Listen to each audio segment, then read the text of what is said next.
Hello student, कैसे हैं आप लोग। उम्मीद करते हैं अच्छे होंगे और आपकी स्टडी चल रही होगी।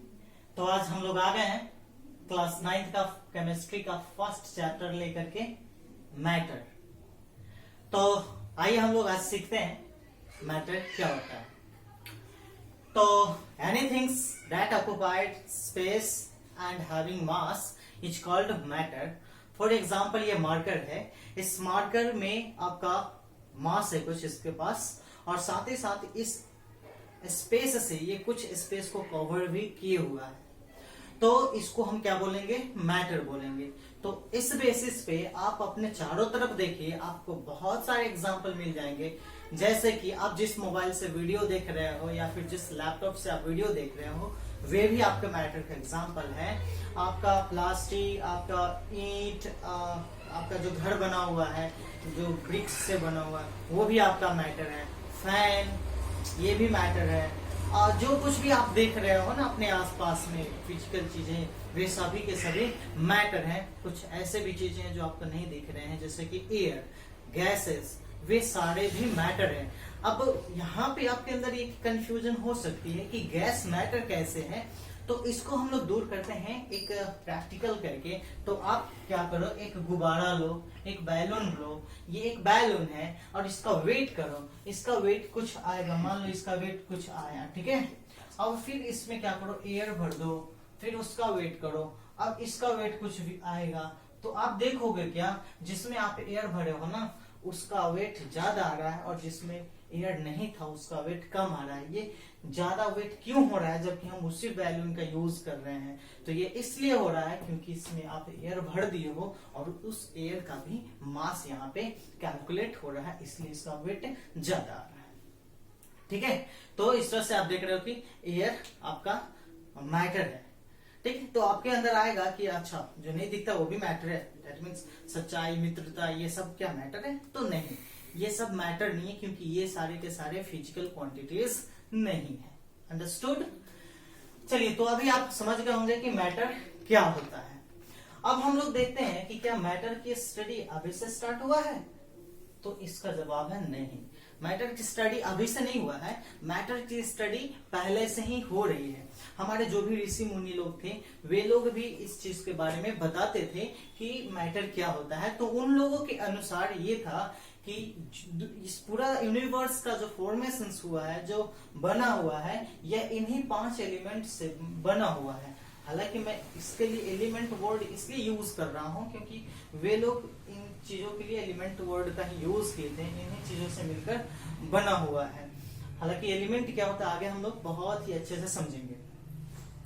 तो फर्स्ट वे बताए थे कि अर्थ है, दूसरा फायर है, वाटर है, एयर है एंड स्काई है। तो जितने भी यूनिवर्स की चीजें कुछ भी बने हुए हैं, चाहे वो प्लैनेट्स हो या व्हाटएवर, जो कुछ भी बना हुआ है, वे सारे के सारे इन्हीं 5 एलिमेंट्स से मिलकर बना हुआ है। जैसे कि हम लोग का बॉडी है, या फिर पेड़ पौधा है, या फिर दीवार है आपका, वे सारे किस चीज से बना हुआ है? तो रॉक्स से बना है, या फिर मिट्टी से बना हुआ है, इन सारी चीजों से बना है, कार्बन से बना हुआ है। तो ये सब क्या है आपका अर्थ से। कोई भी चीज गर्म है वो चीज आपका फायर है, और कोई भी चीज ठंडा है जिसमें मॉइस्चर है तो वो आपको वाटर है, और एयर है, और आपका स्काई, मतलब जो भी इस यूनिवर्स में एक खाली जगह बच जा रहा है, वे सारे के सारे स्काई है। तो वे लोग इस कंसेप्ट पे इस मैटर को क्लासिफाई किए थे और डिफरेंट डिफरेंट तरीके से बताए थे। लेकिन अभी हम लोग क्या करें, इस पे और स्टडी हुआ मैटर, और धीरे धीरे साइंस से डेवलप हुआ और इस मैटर को और आगे स्टडी किया गया और बताया गया, डिटेल्स में बताया गया। तो डिटेल्स में बताया गया तो ये हमको पता चला कि जितने भी मैटर है ना, वो स्मॉलेस्ट पार्टिकल से मिलकर बना हुआ है। जितने भी मैटर है वे सारे स्मॉलेस्ट पार्टिकल से मिलकर बना हुआ है, एकदम छोटे छोटे कण। फॉर एग्जाम्पल आप क्या करो, एक ईंट को तोड़ो, फिर उसको तोड़ो, फिर उसको तोड़ो, एक छोटा सा टुकड़ा आएगा ईंट का, फिर उसको भी तोड़ो, ऐसे करते करते जाओगे ना तो छोटे से छोटा पार्टिकल्स उसका आएगा। तो वे छोटे छोटे पार्टिकल्स मिलकर के एक इतना बड़ा ईंट का निर्माण होता है, फॉर्मेशन होता है, जिससे आप पूरे बिल्डिंग बनाते हो। तो इसी तरह से कोई भी मैटर है, चाहे वो प्लास्टिक क्यों ना, ये जो मार्कर बना हुआ है प्लास्टिक से बना हुआ है, तो ये प्लास्टिक ये आपका स्मॉलेस्ट पार्टिकल से मिलकर बना हुआ है। और इस तरह से आप कोई भी एग्जांपल ले लो, आयरन जो आपका खिड़की बना हुआ है या फिर आयरन का बहुत सी चीजें बनी हुई है, तो वे सब भी आपके मैटर से ही बना हुआ। आपका जो मोबाइल है, जो आप लैपटॉप का यूज कर रहे हो, वे प्लास्टिक से है और उसमें बहुत से मेटल्स का यूज किया गया, वे सारे के सारे स्मॉलेस्ट पार्टिकल से बना हुआ है। तो इस तरह से हम थ्योरेटिकल आपको बता दिए कि स्मॉलेस्ट पार्टिकल से बना हुआ है, लेकिन आप इसको चेक कैसे करोगे, अपने आप को सेटिस्फाई कैसे, वेरीफाई कैसे करोगे? तो इसको वेरीफाई करने के लिए आप क्या करो, एक ट्रांसपेरेंट ग्लास लो और उस ग्लास में वाटर भर दो और उसमें क्या करो, कलर ऊपर से डाल दो, ऐसे ही डस्ट पार्टिकल कलर का डाल दो और उसको हिलाओ मत, आराम से उसको ऑब्जर्व करो। जैसे ही आप देखोगे, ओके, जैसे इसमें आप डस्ट पार्टिकल डालोगे, जैसे इसमें डस्ट पार्टिकल डालोगे कलर का, तो वो धीरे धीरे धीरे धीरे धीरे धीरे इसमें घुलता जाएगा, मिलता जाएगा और इस वाटर को कलर्ड करता जाएगा। तो ये क्या दिखा रहा है कि उस पार्टिकल्स का, उस कलर के पार्टिकल्स का धीरे धीरे इस वाटर के पार्टिकल के साथ मिक्सिंग हो रहा है और वो धीरे धीरे एक दूसरे में मिल रहे हैं। तो वो क्यों मिल पा रहे हैं? क्योंकि वो पार्टिकल बहुत ही स्मॉल है, इसलिए वे मिल पा रहे हैं। ठीक है, चलिए एक दूसरा एग्जांपल हम लेते हैं कि ये छोटे छोटे पार्टिकल से मिलकर बना हुआ है, हम कैसे चेक करेंगे। तो देखिए, एयर भी आपका छोटे छोटे पार्टिकल से मिलकर बना हुआ, अभी मैंने बताया कि एयर भी आपका मैटर है। तो जब अगरबत्ती जलती है तो उसका जो सेंट होता है वो दूर दूर तक जाता है। क्यों जाता है? क्योंकि उस अगरबत्ती का जो सेंट होता है वो एयर के पार्टिकल के साथ मिक्स हो जाता है और वो एयर के साथ मूव करके आपको दूर तक चला जाता है। ठीक है, उसी तरह से हम क्या करते हैं, परफ्यूम का यूज करते हैं खुद पे और अगल बगल में भी वो सेंट आती है। क्यों आती है? वो परफ्यूम तो हम लोग अपने बॉडी पे स्प्रे किए रहते हैं, फिर बगल में क्यों जाती है? तो बगल में इसलिए जाती है क्योंकि वो सेंट का जो पार्टिकल है ना, एयर के साथ मिक्स्ड होके और वो फैलता रहता है। ठीक है, तो अब इस प्रोसेस को हम क्या कहते हैं, जब वो एक पार्टिकल से दूसरे तरह के पार्टिकल्स में मिक्स्ड हो रहा है, तो इस प्रोसेस को क्या कहते हैं? तो इस प्रोसेस को बोलते हैं डिफ्यूजन। क्या बोलते हैं इसको? डिफ्यूजन बोलते हैं। लेकिन इस डिफ्यूजन होने के लिए एक कंडीशन है, जो पार्टिकल्स मिल रहे हैं ना, वो होमोजीनियसली मिलना चाहिए। कहने का मतलब ये इस तरह से मिल जाए, इसमें इस तरह से मिल जाए कि हम यहां से अगर कुछ अमाउंट लेते हैं उस मिक्सचर का, तो रेशियो वही आना चाहिए जो कि यहाँ पे, मतलब ये कि पूरी तरह से इसमें मिल जाए। जैसे कि आप एक ग्लास वाटर लो और उसमें चीनी को घोल दो, खूब अच्छे से घोल दो, उसको बढ़िया से मिला दो, उसमें एक भी चीनी का जो क्रिस्टल पार्टिकल से नहीं रहना चाहिए। तो उस सिचुएशंस में आप देखोगे कि ऊपर वाले ग्लास में जो ऊपर का जो वाटर होगा ना, मिक्सचर, वो उतना ही मीठा होगा जितने कि उसके नीचे से आप निकालोगे। तो वो क्या है, वो आपको पूरी तरह से मिल गया है, तो उसको आप बोलोगे डिफ्यूजन बोलोगे। ठीक है, तो आई होप आप डिफ्यूजन समझ गए होंगे। अब ये डिफ्यूजन होता है, दो पार्टिकल आपस में मिलते हैं तो होता है। अब वो क्यों मिलते हैं? क्योंकि वो काफी स्मॉलेस्ट होता है, इसके वजह से वो आपस में मिल पाता है। तो कंक्लूजन क्या निकला डिफ्यूजन से? कंक्लूजन क्या निकला? तो पहला तो यही कंक्लूजन निकला कि अगर वो पार्टिकल छोटे छोटे नहीं होते तो आपस में मिलते। जैसे कि देखिए, आप क्या कीजिए, एक दो ईंट एक साथ रख दीजिए, चार ईंट एक साथ रख दीजिए, वो कभी आपस में मिलते हैं नहीं, क्योंकि वो ईंट जो ब्रिक होता है वो बड़ा बड़ा होता है, नहीं मिलता है। वैसे ही हम 10-50 अगर मारकर एक साथ रख दे तो वो नहीं मिलता, वो आपस में नहीं घुल जाता है, नहीं मिलता है। क्यों? चूंकि ये बड़े बड़े हैं। लेकिन वही अगर हम लोग क्या करते हैं, चीनी को जब वाटर में रखते हैं तो आपस में घुल जाता है, मिल जाता है। क्यों? चूंकि उसके स्मॉलेस्ट पार्टिकल्स में वो टूट जाता है। सबसे पहले तो चीनी का जो क्रिस्टल्स होता है, जो शुगर का क्रिस्टल्स होता है, वो स्मॉलेस्ट पार्टिकल में टूट जाता है और वो टूट के वाटर के पार्टिकल के साथ वो मिक्स्ड हो जाता है, तो इसलिए वो पूरी तरह से मिल पाता है। ठीक है, तो पहला कंक्लूजन तो यही मिला कि every substance matter made of smallest particle.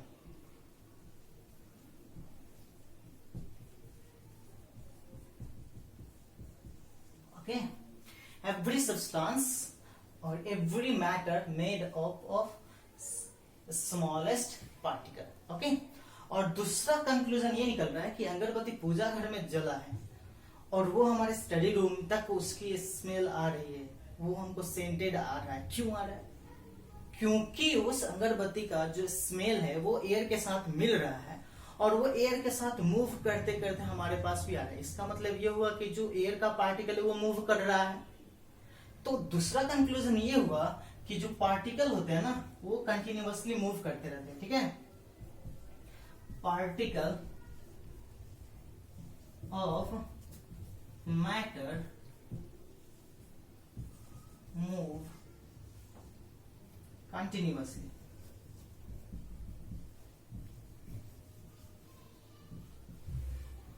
Particles of matter moves continuously. तो ये दो चीज आप यहाँ पे कंक्लूड किए कि मैटर एक पहला तो एक ही स्मॉलेस्ट पार्टिकल से मिलकर बना हुआ होता है किसी कोई भी सब्सटेंस, और दूसरा कि ये जो पार्टिकल्स होता है वो कंटिन्यूअसली मूव करते रहता है।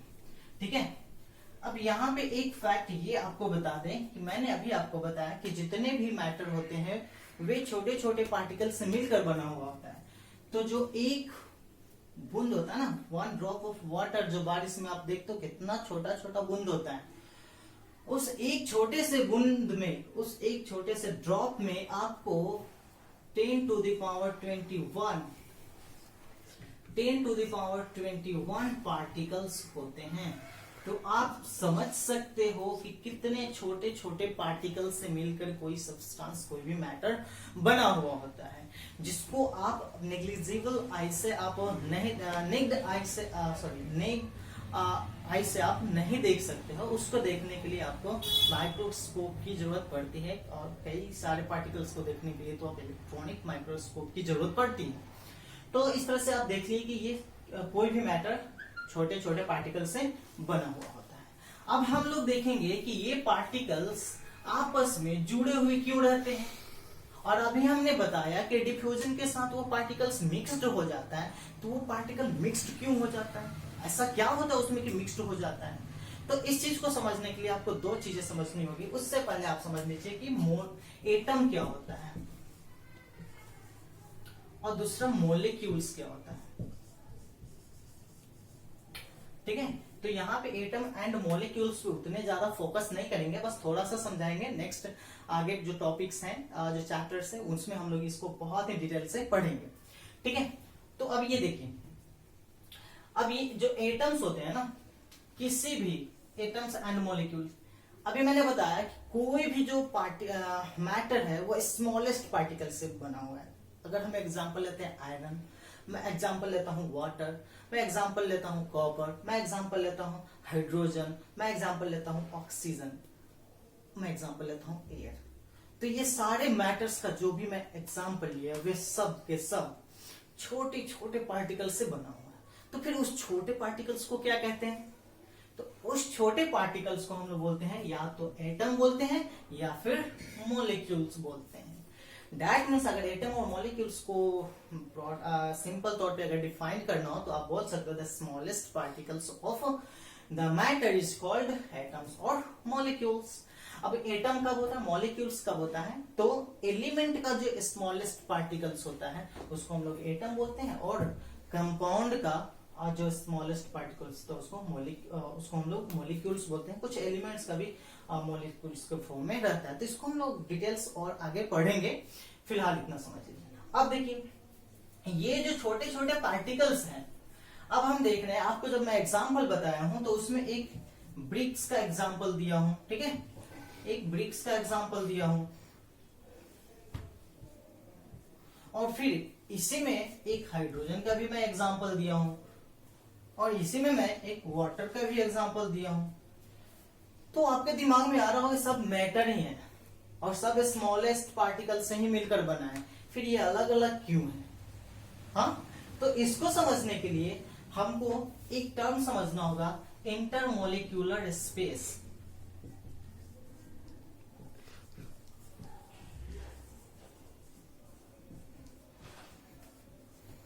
एंड इंटरमोलिक्यूलर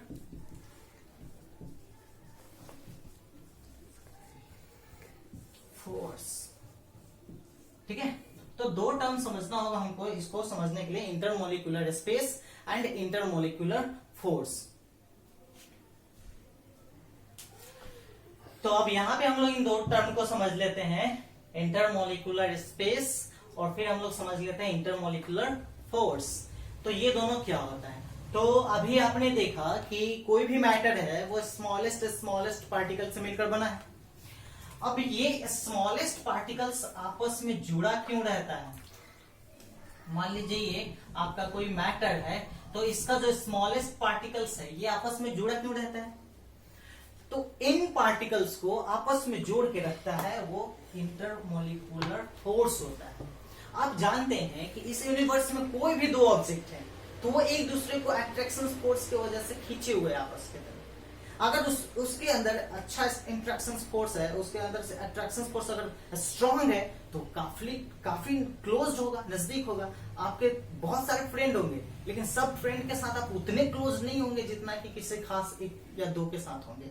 क्यों? क्योंकि उन दोनों में, आप दोनों में क्या है ना कि अट्रैक्शन फोर्स काफी ज्यादा है। तो उसी तरह से जिस पार्टिकल्स के बीच में ज्यादा इंटरमोलिकुलर फोर्स होगा वो क्या होगा? एक दूसरे से ज्यादा क्लोज होगा। अब ज्यादा एक दूसरे के क्लोज होगा तो ज्यादा टाइटली पैक्ड होगा। तो टाइटली पैक्ड होगा तो वो क्या होगा? आपको वो सॉलिड हो जाएगा और उसके पार्टिकल्स मूव नहीं करेंगे। ठीक है, वो पार्टिकल्स मूव करेंगे तो करेंगे भी बहुत स्लोली। अब यहां पे देखिए, जो आपका लिक्विड होता है, अब इसमें क्या फर्क हो जाएगा? इंटरमोलिकुलर फोर्स की वजह से तो कोई भी जो पार्टिकल से आपस में जुड़ा हुआ रहता है, लेकिन उन दोनों के बीच में ना, दो पार्टिकल्स के बीच में गैप भी रह जाता है। तो इस गैप को हम लोग बोलते हैं इंटरमोलिकुलर स्पेस। क्या बोलते हैं उसको? Intermolecular space. अब इसको समझने के लिए हम लोग यहाँ पे देखते हैं क्या, जैसे कि मान लीजिए ये एक पार्टिकल्स है, ये भी एक पार्टिकल है और इसके बीच में यहाँ पे क्या है? आपका गैप है। तो ये गैप जो हो जाएगा ये इंटरमोलिकुलर स्पेस हो जाएगा और ये पार्टिकल एक दूसरे को अपने तरफ जिस फोर्स से खींचेगा वो हो जाएगा आपका इंटरमोलिकुलर फोर्स हो जाएगा। ठीक है, तो अभी हम लोग देख रहे थे कि चीनी कैसे घुल जा रहा था, शुगर कैसे घुल जा रहा था आपके वाटर में। तो यहाँ पे देखिए, मैंने अभी आपको क्लियर कर दिया है कि इंटरमोलिकुलर स्पेस क्या होता है। अब देखिए, ये है आपका वाटर, ये है आपका वाटर। तो वाटर के जो मॉलिक्यूल्स है ओके, तो अब हम लोग क्या करते हैं, देखते हैं कि ये जो हम लोग अभी जस्ट बोले थे कि चीनी जैसे ही, शुगर जैसे ही वाटर में डालते हैं तो वो घुल जाता है, एक दूसरे में डिफ्यूज हो जाता है, बहुत अच्छे से मिल जाता है। क्यों होता है ऐसा? आखिर ऐसा क्यों होता है कि वो चीनी के पार्टिकल से आपस में मिल जाते हैं, घुल जाते हैं? क्यों? तो अभी मैंने आपको क्लियरिफाई किया कि इंटरमोलिकुलर स्पेस करके कोई चीज होती है, जो मॉलिक्यूल्स के बीच का जो स्पेस होता है उसको हम लोग बोलते हैं। तो वाटर के भी तो मॉलिक्यूल्स के बीच में स्पेस होगा। यहाँ पे क्या है? दो पार्टिकल्स है वाटर के, ये भी वाटर के पार्टिकल है, ये भी वाटर के पार्टिकल है, और इन दोनों वाटर के पार्टिकल्स में ये जो स्पेस है इसको बोलेंगे इंटरमोलिकुलर स्पेस। जब इसमें हम लोग चीनी को डालते हैं, जैसे इसमें शुगर को डालते हैं, ये क्या होता है? मिक्स्ड हो जाता है और जो चीनी होता है वो टूट जाता है, अपने स्मॉलेस्ट पार्टिकल में टूट जाता है और उसका पार्टिकल इसके इंटरमोलिकुलर स्पेस में आके शिफ्ट हो जाता है। यानी कि जो वाटर का जो स्मॉलेस्ट पार्टिकल्स है और उन पार्टिकल्स के बीच में जो गैप है वहां पे चीनी का जो पार्टिकल्स है स्मॉलेस्ट वो आके शिफ्ट हो जाता है, फिट हो जाता है। इसको अच्छे से समझने के लिए आप एक और से प्रैक्टिकल कर सकते हो। आप जब कील लगाते हो अपने वॉल में, तो जैसे ही आप कील को लगाते हो और इसको हैमरिंग करते हो, हैमर से जब उसको ठोकते हो तो वो क्या होता है? कील अंदर की तरफ चला जाता है। क्या आप सोचे हो कि कील अंदर की तरफ क्यों जाता है? वो दीवार तो आपको पूरा लगता है कि पूरा भरा हुआ है, फिर अंदर कील क्यों चुभ जाता है, उसमें अंदर कील क्यों चला जाता है? तो होता क्यों है? जैसे ही आप कील उसमें लगाते हो वो क्या होता है? उस वॉल का जो पार्टिकल्स होता है वो शिफ्ट हो जाता है उसके अगल बगल में जो भी इंटरमोलिकुलर स्पेस होता है वहां पे, और बीच में वहां पे जगह खाली हो जाती है जहां पे आपका कील चुभ जाता है। ठीक है, तो इस तरह से आप बहुत से एग्जांपल है जिसके थ्रू आप ये समझ सकते हो कि इंटरमोलिकुलर स्पेस भी होता है, किसी मैटर में खाली जगह भी होता है, पार्टिकल्स के बीच में वो कुछ खाली जगह भी होता है जहां पे ये आपस कोई दूसरा चीज मिक्स्ड हो जाता है। ठीक है, तो ये समझ में आ गया। तो आप ही बताओ कि इंटरमोलिकुलर फोर्स किस में ज्यादा होगा? सॉलिड में ज्यादा होगा, इसीलिए तो वो ज्यादा रिजिड होता है। अब इंटरमोलिकुलर फोर्स ज्यादा है तो उसके बीच का जो स्पेस होगा वो काफी कम हो जाएगा, क्योंकि पार्टिकल्स एक दूसरे से काफी टाइटली पैक्ड रहेंगे ना। तो ज्यादा, अब क्या होगा, वो सॉलिड का फॉर्म होगा। अब क्या होगा, लिक्विड में देखेंगे तो वो जो इंटरमोलिकुलर जो फोर्स होगा वो कम होगा। इंटरमोलिकुलर फोर्स कम होगा, इंटरमोलिकुलर स्पेस ज्यादा हो जाएगा, जिसके वजह से वो टाइटली पैक्ड नहीं होगा। तो ये जो वाटर होंगे ना, जो आपको लिक्विड होंगे, वो आपको फ्लो भी करेंगे। ठीक है। नेक्स्ट, अब हम लोग देखेंगे एयर में। तो एयर में तो इंटरमोलिकुलर फोर्स बहुत ही कम होगा, ना के बराबर ही रहेगा, तो जिसके वजह से उसके इंटरमोलिकुलर स्पेस भी ज्यादा आ जाएंगे, तो उसमें डिफ्यूजन भी ज्यादा होगा, उसमें दूसरा पार्टिकल्स भी अच्छे से मिल जाएंगे, बहुत जल्दी मिल जाएंगे, और वाटर में थोड़ा देर से मिलेंगे। और जो आपका सॉलिड है उसमें तो काफी स्लोली डिफ्यूजन होगा। तो डिफ्यूजन का रेट क्या होगा, सॉलिड में सबसे कम होगा, और इससे ज्यादा होगा लिक्विड में। ठीक है। और सबसे फास्ट होगा आपको एयर में, मतलब कि गैस में। ठीक है। तो ये है आपका रेट ऑफ डिफ्यूजन। डिफ्यूजन किस टाइप के मैटर में किस तरह से होगा वो आपको क्लियर होगा। अब एक चीज होती है कि जो स्मॉलेस्ट पार्टिकल होता है, इसको किसी वैज्ञानिक ने, रॉबर्ट ब्राउन ने पहली बार देखा था।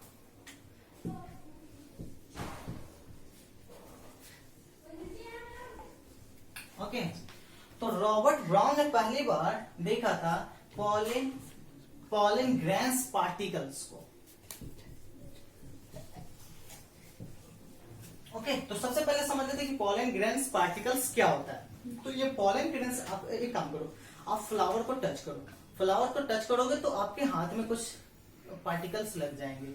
वो इतना स्मॉलेस्ट पार्टिकल जो आपके हाथ में, या फिर आप तितली को कभी पकड़े हो तो उसका भी कलर आपके हाथ में लग जाता है, वो छोटे छोटे पार्टिकल्स, वो जो छोटे छोटे पार्टिकल्स है ना, उसको हम लोग बोलते हैं पॉलन ग्रेन्स बोलते हैं, पॉलन ग्रेन्स बोलते हैं। तो इसको आप अपने घरों में ठंडे के दिनों में आप देख सकते हो कि जब रोशनदानी से जो बीम ऑफ लाइट आती है तो उसमें क्या होता है, आपको ये पार्टिकल्स आपको मूव करते हुए दिखेगा। तो उस छोटे छोटे पार्टिकल्स को हम लोग पॉलन ग्रेन्स पार्टिकल्स कहते हैं। वाटर में सबसे पहले रॉबर्ट ब्राउन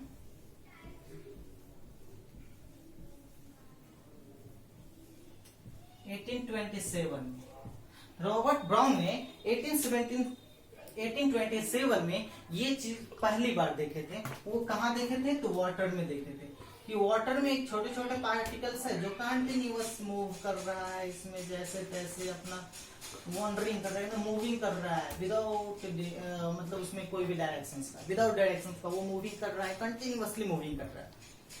तो इसको पहली बार किसने देखा, तो रॉबर्ट ब्राउन ने देखा, तो वाटर में देखा।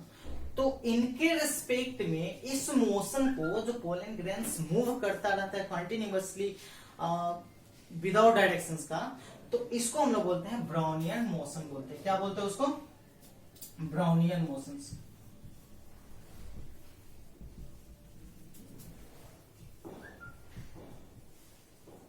ओके। तो इसको हम लोग बोलते हैं ब्राउनियन मोशंस। तो आई होप आप समझ गए होंगे कि डिफ्यूजन क्या होता है, मैटर क्या होता है, ब्राउनियन मोशंस क्या होता है, और कैसे किस तरह के पार्टिकल से मिलकर बनता है कोई भी मैटर, और इंटरमोलिकुलर फोर्स क्या होता है, इंटरमोलिकुलर स्पेस क्या होता है। अब हम लोग मैटर को क्लासिफाई करेंगे, मैटर को क्लासिफाई करेंगे। तो on the basis of physical property,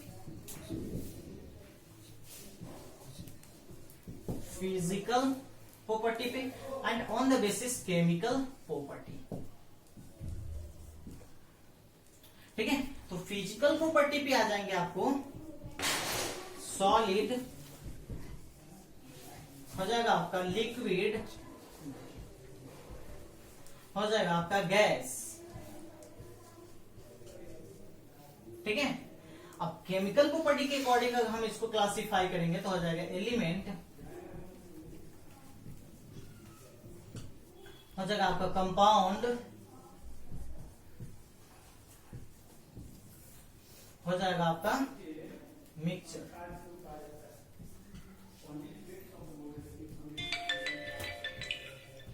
okay, तो इस तरह से आप क्लासिफाई कर सकते हो फिजिकल प्रॉपर्टी के अकॉर्डिंग और क्लासिफाई कर सकते हो केमिकल प्रॉपर्टी के अकॉर्डिंग। तो फिजिकल प्रॉपर्टी पे आपको ये 3 तरह के हो जाएंगे, केमिकल प्रॉपर्टी पे आपको ये 3 तरह के हो जाएंगे।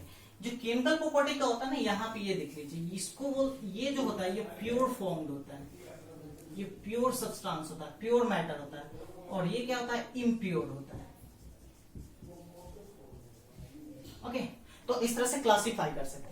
अब हम इसमें एक एक को स्टडी करेंगे। तो सॉलिड में क्या होगा, तो इसके कुछ कैरेक्टरिस्टिक्स हैं। तो पहला कैरेक्टरिस्टिक तो ये है कि इसके जो पार्टिकल्स होते हैं वो ना टाइटली पैक्ड होगा, क्योंकि इसमें जो इंटरमोलिकुलर फोर्स होता है काफी ज्यादा होता है, लिक्विड से या फिर गैस से सबसे ज्यादा होता है, ठीक है, आपको सॉलिड में। तो ये टाइटली पैक्ड होता है, जिसके वजह से अब इसके जो पार्टिकल्स है वो टाइटली पैक्ड है, तो क्या होगा, ये अपने शेप को मेंटेन करके रखेगा। That means it have definite shape.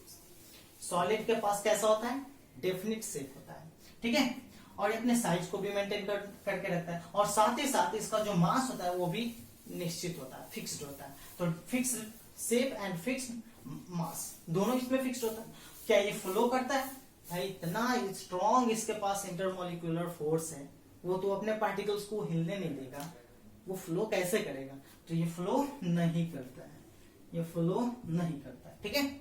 और दूसरा, इसमें जो इंटरमोलिकुलर स्पेस भी बहुत ही कम होता है, जिसके वजह से इसमें डिफ्यूजन का रेट भी काफी स्लो होता है, सालों साल हो जाएंगे तब जाके थोड़ा सा वो एक दूसरे से मिल पाएगा। जैसे कि 2 ईंट को एक साथ रख दो और 10-15 साल के लिए छोड़ दो, देखो कि वो 2 ईंट ना थोड़ा सा आपस में लगे, हाँ अब जुड़ रहा था, ठीक है, तो वो डिफ्यूजन क्या हुआ, काफी स्लो हुआ, वो एक दूसरे में मिक्सिंग जो हुआ काफी स्लो हुआ, ठीक है। और जो अट्रैक्शन फोर्स होता है, कोहेशन फोर्स भी काफी स्लो होता है इसमें, ओके। चलिए, तो अब हम लोग सॉलिड का प्रॉपर्टीज देख ली, अब हम लोग क्या करेंगे, लिक्विड का प्रॉपर्टी देखेंगे। तो लिक्विड के अंदर क्या होता है ना, जो उसके पार्टिकल्स होते हैं उसके बीच में जो इंटरमोलिक्यूलर फोर्स होता है वो सॉलिड के कंपेयर में थोड़ा सा कम होता है, ओके, सॉलिड के पार्टिकल्स में थोड़ा सा कम होता है। तो ये उतने टाइटली पैक्ड नहीं होते हैं, इसके पार्टिकल्स उतने स्ट्रांगली एक दूसरे से नहीं जुड़े रहते हैं जितने की सॉलिड का जुड़ा रहता है। तो लिक्विड में क्या होता है, ये अपने शेप को मेंटेन नहीं कर पाता बट मास को मेंटेन करता है। जैसे इसको आप ग्लास में रखोगे तो ग्लास के जैसा हो जाएगा, बोतल में रखो तो बोतल के जैसा हो जाएगा, बाकी किसी भी कंटेनर में रखो तो वो उस कंटेनर का रूप दिखाएगा आपको, बन जाएगा ये। तो क्या होता है, इसके पास फिक्स्ड शेप नहीं होता है, लेकिन जो मास होता है वो फिक्स्ड होता है। अगर आप 1 kg वाटर को कहीं भी रखो तो वो 1 kg ही रहता है, ठीक है।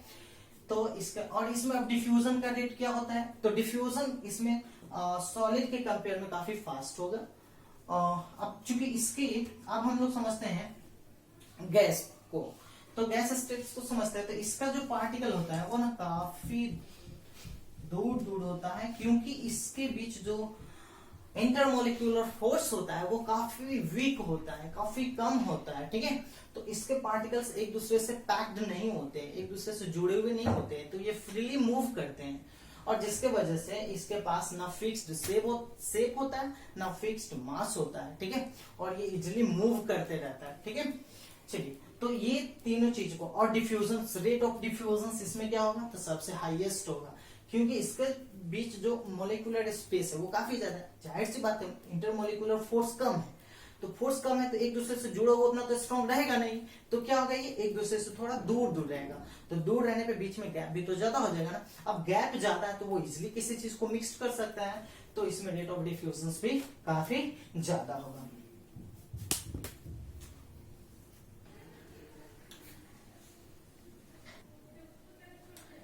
तो अभी आप देखें कि सॉलिड, लिक्विड और गैसेस में क्या डिफरेंस आ रहे थे, कि उसके प्रॉपर्टीज को हम लोग ने अभी देखा।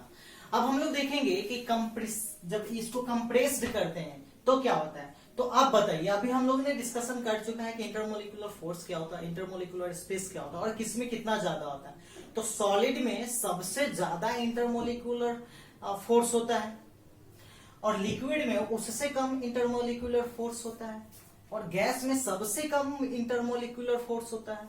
इसका मतलब इसमें सबसे कम स्पेस होगा दो पार्टिकल के बीच में, और इसमें इससे ज्यादा स्पेस होगा दो पार्टिकल के बीच में, और इसमें सबसे ज्यादा स्पेस होगा दो पार्टिकल के बीच में। तो जिसमें स्पेस ज्यादा होगा उसी को ना कंप्रेस करके उसके स्पेस को कम कर सकते हैं। तो अब क्या करिएगा, जब सॉलिड को जब कंप्रेस्ड करिएगा ना तो ये ना होगा, क्योंकि इसमें तो काफी कम ऐसे ही स्पेस होता है, कैसे कंप्रेस्ड करिएगा, ये टूट जाएगा। और ये जो लिक्विड होता है इसमें थोड़ा थोड़ा स्पेस होता है, तो इसको आप कंप्रेस्ड कर सकते हैं, इसको आप कंप्रेस्ड कर सकते हैं, लेकिन ये ज्यादा नहीं होगा, थोड़ा कम ही कंप्रेस्ड हो पाएगा, बहुत ही कम। लेकिन गैस में क्या होता है, इसके बीच में काफी ज्यादा स्पेस होता है, तो इसको आप कंप्रेस्ड कर सकते हो और ये कंप्रेस्ड हो जाता है। ठीक है, तो इस तरह से आप देख रहे हैं क्या कि सॉलिड है वो कंप्रेस्ड होगा ही नहीं, और लिक्विड है वो कंप्रेस्ड होगा बट काफी कम होगा, और जो गैस होगा ये काफी ज्यादा कंप्रेस्ड होगा। क्लियर? तो इस तरह से अब देखिए, जब इसको हम कंप्रेस्ड करेंगे, कोई गैस है और उसको कंप्रेस्ड करेंगे तो किस फॉर्म में आ जाएगा, तो लिक्विड फॉर्म में आ जाएगा ना, क्योंकि इसका पार्टिकल इतने इतने दूर पे है। अब जब कंप्रेस्ड किए तो क्या हुआ, थोड़ा नजदीक में आ जाएगा, तो नजदीक में आ जाएगा तो इसके जैसा हो जाएगा ना। तो जब गैस को हम कंप्रेस्ड करते हैं तो किस फॉर्म में आ जाता है, लिक्विड के फॉर्म में आ जाता है। तो इसीलिए तो आपके किचन में जो आप सिलेंडर का यूज करते हैं, जो सिलेंडर का आप यूज करते हो, वो क्या होता है, उसको जब आप हिलाओगे तो इसमें लिक्विड जैसा होगा, लेकिन जैसे यहाँ पे आप जैसे इसको प्रेस करते हो तो यहाँ से गैस निकलने लगता है। इसका मतलब क्या, वो होता गैस है, लेकिन क्या करते हो उसको चूंकि कंप्रेस्ड करके इसमें डाले रहते हो तो वो लिक्विड के फॉर्म में रहता है। उसी तरह से परफ्यूम का जो आप लोग लगाते हो वो क्या होता है, जैसे ही प्रेस करते हो तो गैस निकलता है, लेकिन उसमें जो आप हिलाते हो तो क्या होता है, आपको वो लिक्विड के फॉर्म में होता है। इसका मतलब ये सारे जो भी एग्जांपल मैंने अभी बताया, वो सिलेंडर का, एलपीजी सिलेंडर का या फिर आपके परफ्यूम का बोतल का, तो उससे दोनों से यही प्रूफ हो रहा है कि आप जैसे ही गैस को कंप्रेस्ड करते हो तो वो आपको क्या हो जाता है, लिक्विड फॉर्म में हो जाता है। क्लियर? तो ये चीज हम लोग समझ गए कि कंप्रेस्ड करते हैं, किसको कितना कंप्रेस्ड कर सकते हैं, कौन कितना कंप्रेसिबल होता है, और गैस को कंप्रेस्ड करते हैं तो वो लिक्विड फॉर्म में आ जाता है। तो इन सारी चीजों को हम लोग समझ लिए। तो आज हम लोगों ने इस चैप्टर का बहुत ही टॉपिक्स को क्लियर कर चुके हैं। अब हम लोग नेक्स्ट इसमें जो भी टॉपिक्स बच गए हैं नेक्स्ट और वीडियो में हम लोग कंप्लीट करेंगे। तो पढ़ते रहिए, बढ़ते रहिए। पार्थ द लर्निंग हब हमेशा आपके साथ है। हाँ, अपने दोस्तों को हेल्प करने के लिए इस वीडियो को शेयर कीजिए, इस चैनल के लिंक को शेयर करिए, ताकि आप भी पढ़िए और आपके दोस्त भी पढ़ें। और अगर आप गार्जियन हैं तो आपके बच्चे अगर इस क्लास 6 से लेकर 9th 10th तक बिलोंग्स कर रहा है तो उनको भी आप शेयर करिए, क्योंकि इस लॉकडाउन में जहाँ पे स्कूल्स नहीं चल रही है, ट्यूशंस नहीं चल रहे हैं, कोचिंग्स नहीं चल रही हैं, तो आप मेरे चैनल के माध्यम से अपने स्टडी को जारी रख सकते हैं, अपने बच्चों के बौद्धिक विकास को जारी रख सकते हैं, और हम लोग अपना पूरा सहयोग, पूरा इफोर्ट हमारा टीम देगी आपको। पार्थ द लर्निंग हब हर सब्जेक्ट का तैयारी करवाएगी इस चैनल के माध्यम से। तो फिर से एक बार बोलेंगे, लाइक कीजिए, सब्सक्राइब कीजिए और शेयर कीजिए। नमस्ते।